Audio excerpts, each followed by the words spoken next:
avait tout. Les papiers, les euros, le style. Il est descendu à Brazzaville pour flexer, mais une seule nuit avec une femme lui a coûté sa liberté, ses papiers et presque sa vie. David, 38 ans, né à Brazzaville, grandi à Talangaï.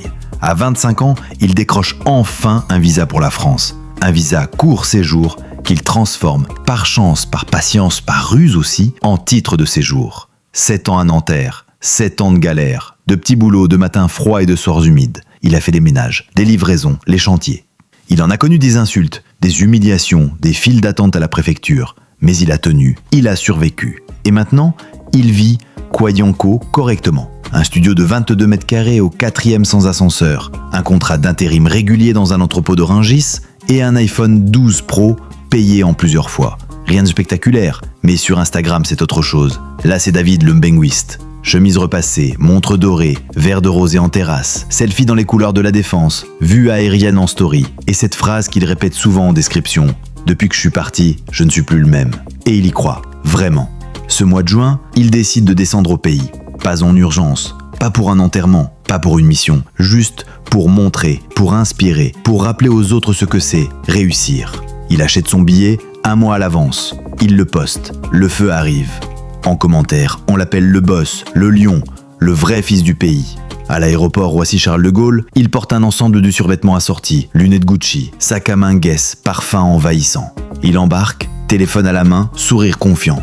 Il ne sait pas qu'il vient de quitter la seule chose qui le protégeait, l'invisibilité. À Brazzaville, dès son arrivée, il loue une Toyota Prado noire. Les routes sont chaotiques, mais il roule lentement. Les taxis verts, vieux modèle Toyota Corolla des années 98, peinent à grimper les collines. Lui, il flotte au-dessus. Il klaxonne doucement, baisse la vitre, salue les jeunes du quartier. Il distribue des billets de 1000 francs à des enfants qui courent pieds nus. Il filme tout, il documente, il flex. Ses anciens camarades du quartier viennent le voir. Certains l'admirent, d'autres le jalousent en silence. Il sourit à tout le monde, mais ne laisse personne trop s'approcher. Il dort à l'hôtel Pefaco, climatisation et piscine, mais passe ses journées entre Talangaï, le centre-ville et les boîtes. Il devient vite une légende locale. Le frère de France, mbengwiste propre, boss Dior. Mais ce soir-là, un samedi humide de juillet, tout change. Il entre dans une boîte bien connue du centre-ville.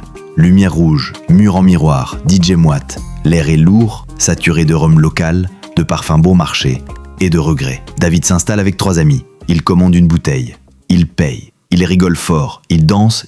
Il se sent au sommet. Et puis, il la voit. Mama Loba, 55 ans. Mais tu ne devinerais jamais son âge. Grande, élégante, robe rouge, peau éclatante, parfum ensorcelant. Elle le regarde, longtemps.